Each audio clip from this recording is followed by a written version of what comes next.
भगवान शिव की कथा कहती है, ब्राह्मण देव ने धर्म पत्नी कहती है तुम्हें कोई कमी पड़े तो मुझे बताओ, मैं आपको दे देती हूँ भाग।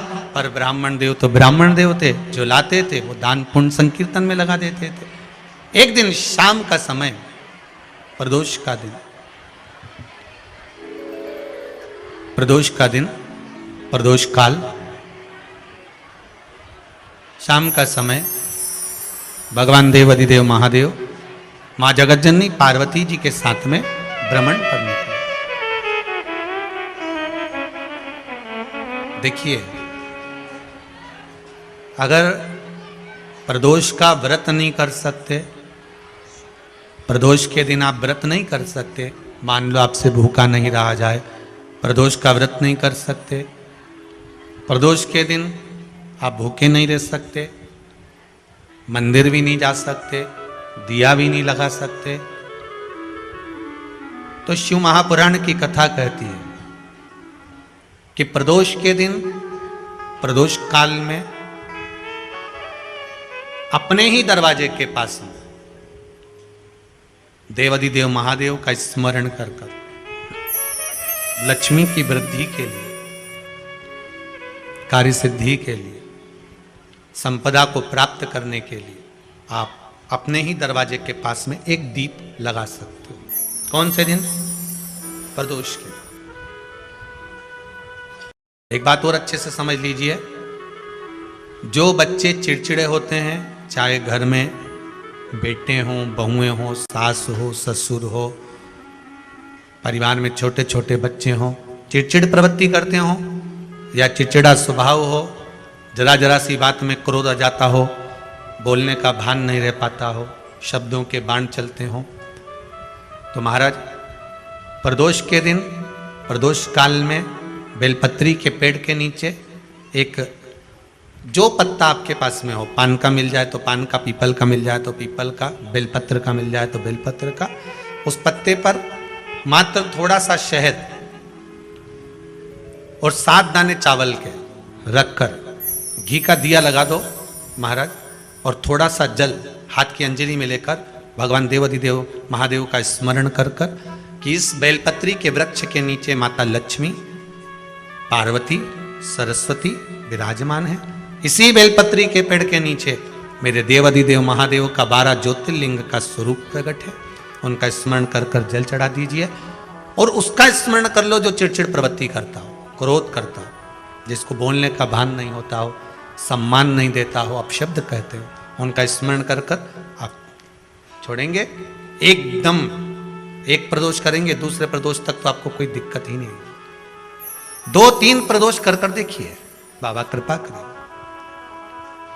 बच्चों को पढ़ने का कह रहे हो, पढ़ने बैठो, पढ़ने बैठो, पढ़ने बैठो, पढ़ने बैठो, तो एक आध प्रयास बच्चों के लिए भी कर लिया करो कि भाई ठीक है, जैसे बैकुंठ चतुर्दशी वाला उपाय हमारे YouTube पर भी डला हुआ है, आप उसको निकाल कर सुनना, बैकुंठ चतुर्दशी के दिन प्रयास करना, बच्चे लोग विद्या में प्रबल होंगे।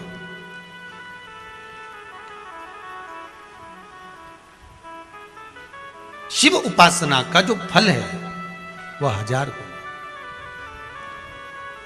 ब्राह्मण देवता आज मंदिर के दरवाजे पर बैठे हुए थे, मंदिर की बुआरी लगाकर बेलपत्री को उठाकर एक बोरे में, एक बारदान में, एक झोले में भर रहे थे।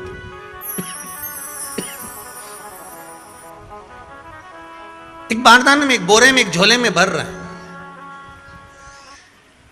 पहले भी कथा में काज, फिर कहते हैं, शिव मंदिर में जल बाद में चढ़ाना, शंकर के मंदिर में जाकर पंचामृत स्नान बाद में कराना, शंकर जी के मंदिर में जाकर पूजन बाद में करना, पहले थाली एक और रखकर शिव मंदिर में झाड़ू, पोछा या जो बेलपत्री, निर्माल्य जो भी रखा हो, उतरा हुआ सामान, उसको भरकर कहीं एक और जहां मंदिर वाले रखते हो वहां ले जाकर रख दो, झाड़ू पोछा एक बार जरूर। इस ब्राह्मण के चरित्र को सुनिए जो शिव महापुराण में वर्णन किया गया। कार्तिक महत्तम की कथा कर रही है। कार्तिक मास में पड़ने वाले प्रदोष के दिन महाराज वो ब्राह्मण बेलपत्री को उठा उठा कर बारदान में भर रहा था।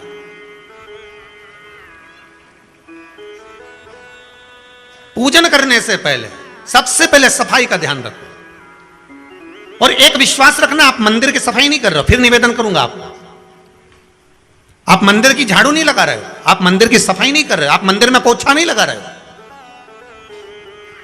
जितना हाथ आप मंदिर में फेर रहे हो सफाई के लिए, उतना आपके जीवन में जितना दुख है, जितनी तकलीफ है, जितना कष्ट है, जितनी बीमारी है, उस पर हाथ फेर रहे हो, मंदिर में नहीं फेर रहे हो।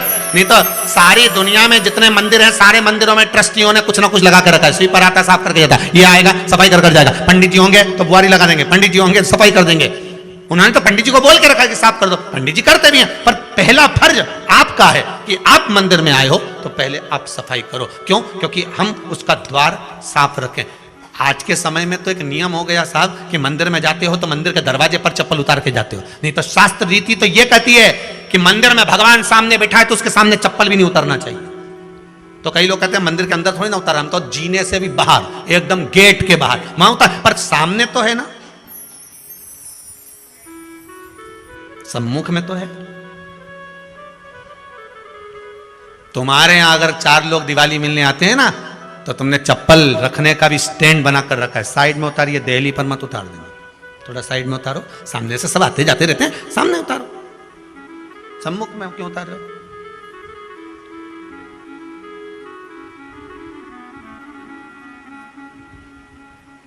थोड़ा द्वार पे से दूर उतारिए।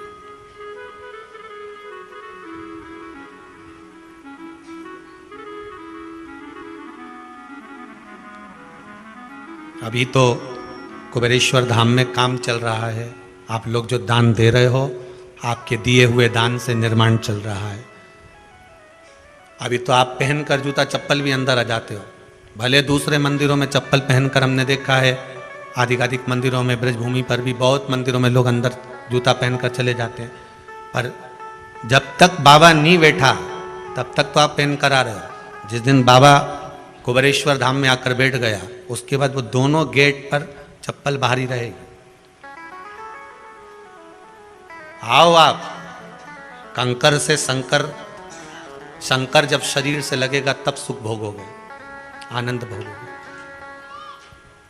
सुख की प्राप्ति। अपने द्वार पर भी कितना सुंदर लिखा है भविष्य पुराण के अंतर्गत, और विष्णु पुराण में भृगु बाबा का चरण का चिन्ह भगवान विष्णु की छाती पर रहा। भगवान विष्णु की छाती पर भृगु बाबा के चरण का चिन्ह रहा।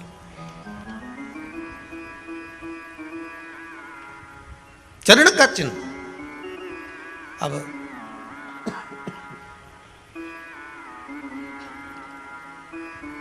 भविष्य पुराण में लिखा है कि अगर हम मंदिर के द्वार पर घर के चौखट के एकदम सामने चप्पल उतार देते हैं, 7 बार दिन भर में से, इतनी बार 7 बार विष्णु पुराण कहती है, ऐसा कोई दिन नहीं होता जिस दिन दरवाजे पर 7 बार लक्ष्मी आकर खड़ी नहीं होती हो। कल एक कथा कही थी आपको कि प्रत्येक मनुष्य के भाग्य में सुख लिखा है, केवल मंथन करना। भविष्य पुराण कहती है 7 बार लक्ष्मी प्रत्येक मनुष्य के दरवाजे पर जाकर खड़ी होती है, पर द्वार पर चप्पल पड़ी होने के कारणवश वो लौट कर चली जाती है। बहुत ध्यान दीजिएगा महाराज, थोड़ा सा आपको बुरा लगेगा, लग जाए, पर शिव पुराण है, जीवन संवार देगी तो अच्छी बात है, जीवन संवार दे तो अच्छी बात है। मंदिर के द्वार पर हम जब चप्पल छोड़ते हैं, जिस मंदिर की चौखट पर चप्पल छोड़ी है, आप जितनी देर आराधना में लगे रहते हैं, उतनी देर तक आपकी चप्पल पर जितने लोग लांग कर जाते हैं, जितने लोग लांग कर प्रवेश करते हैं, उसका भी दुख आपके भाग्य में आता चले जाता है। ध्यान दीजिएगा जरा, चप्पल का भविष्य पुराण में पढ़िएगा कभी कि पादुका का महत्व क्या है, पादुका किस ओर उतारना चाहिए, पादुका को कहाँ रखना चाहिए, किस जगह पर बुआरी झाड़ू को रखना चाहिए, किस जगह पर चलनी को रखना चाहिए, सुई उस सुई को जिस हाल में सब बैठते हैं उस हाल में क्यों रखा जाता है, सुई तो इतनी सी है, पर जिस हाल में सब बैठते हैं उस हाल में ना तो झाड़ू रखते हैं, उस हाल में ना चलनी रखते हैं। भैया क्यों नहीं रखते? कारण क्या है कि जिस हाल में सब बैठकर बात करें, आवक जावक की बात हो, व्यापार की बात हो, लक्ष्मी की बात हो, प्रेम स्नेह की बात हो, आपस में बैठकर सब चर्चा कर रहे हो, अगर वहां छलनी होगी, झाड़ू होगी, तो बैठे बैठे बात करने में विवाद चालू हो जाएगा। 15-20 मिनट तुमने बहुत प्रेम की बात करी, अच्छे से बात करी, पति पत्नी बहुत प्रेम की बात कर रहे थे, मालूम पड़े बात करते करते से कब झगड़ा उत्पन्न हो जाए तो समझ में नहीं आया। हमारी बहू को क्या हो जाता है, बैठे बैठे बात करते करते झगड़ा कर देती है, जरा सी बात में झगड़ा चालू हो जाता है। कारण क्या है? जिस हाल में तुम बैठ रहे हो, जिस कमरे में तुम बैठ रहे हो, जिस हाल के अंदर सब बैठकर चर्चा करते, बात करते, चित्त करते, आपस में बैठकर सब लोग एक दूसरे के बातचीत करने बैठे हैं, आय व्यय देखने बैठे हैं, दुकान व्यापार की बात करने बैठे हैं, उस जगह पर भी झगड़े का क्रम कहां से आ गया? एक ना एक का मुंह क्यों फूल गया? कारण क्या था? कोई बात टेंशन क्यों आ रहा है? मतलब उस हाल में या तो चलनी रखी है या झाड़ू रखी है, भले तुमने सोफे के नीचे फंसा दियो, भले तुमने पीछे फंसा दियो, पर पड़ी जरूर है, रखी जरूर है, कहीं ना कहीं पड़ी होगी। क्यों कहते हैं कि जिस हाल में आप बैठ रहे हो, जहां पर आप संपदा की बात कर रहे हो, दौलत की बात कर रहे हो, व्यापार की बात कर रहे हो, व्यवसाय की बात कर रहे हो, उस हाल में अगर कहीं कैलेंडर टंगा हो, कोई सामान ऐसा रखा हो, कोई पर्दा ऐसा लगा हो, कोई चीज ऐसी लगी हो, तो उसमें एक सुई उसमें रख दीजिए। क्यों कहते हैं? हमारे यहां दूल्हा भी जाता है ना, तो उसका जो साफा बनता है या जूता उसको पहनाते उस तक में पिन टच करके भेज देते हैं। बोलो सही है कि गलत है? दूल्हा तोरण लगाने जा रहा है, दूल्हा तोरण देने जा रहा है, तो उसके जूते में भी पिन घुसेड़ कर भेजते हैं, पिन लगाकर भेजते हैं, उसके साफे में पिन लगाकर भेजते हैं। एक भले सुई नहीं लगाएंगे तो आल पिन लगाकर भेज देंगे। क्यों भेजते हैं? उसका कारण क्या है कि लक्ष्मी को लेने जा रहा है, संपदा लेने जा रहा है, और जिसको वो ब्याह करने जा रहा है उसका संबंध सुई और धागे के संबंध जैसा हमेशा सिला हुआ होना चाहिए, उधेड़ा ना जाए, कैची जैसा कटा हुआ नहीं होना चाहिए। एक एक प्रमाण को जरा देखो तो। और दुनिया के लोग कहते हैं साहब हमारे यहाँ तो सुख नहीं है, शांति नहीं। शांति तुमने भंग करी, कोई दूसरा भंग करा। चप्पल उतार दी दरवाजे पर, मंदिर के द्वार पर। हम तो यहां तक कहेंगे पशुपति व्रत करने जा रहे हो, पशुपति व्रत को धारण करने जा रहे हो, एक सोमवार मत पहनो चप्पल। जब मंदिर जा रहे हो तब दिन भर पहनो, मंदिर जाओ मत पहनो। कोई जरूरी है कि मंदिर पहनने चप्पल पहनना जरूरी है? मत पहनो। मंदिर के द्वार पर जहां भगवान विराजे हैं उसके द्वार पर अगर आपने चप्पल उतारी है आप तो अंदर चले गए, पर जितने लोग लांग रहे हैं उसका मालूम, उसका स्मरण कितना कितना गया। छाता, चप्पल, आसन,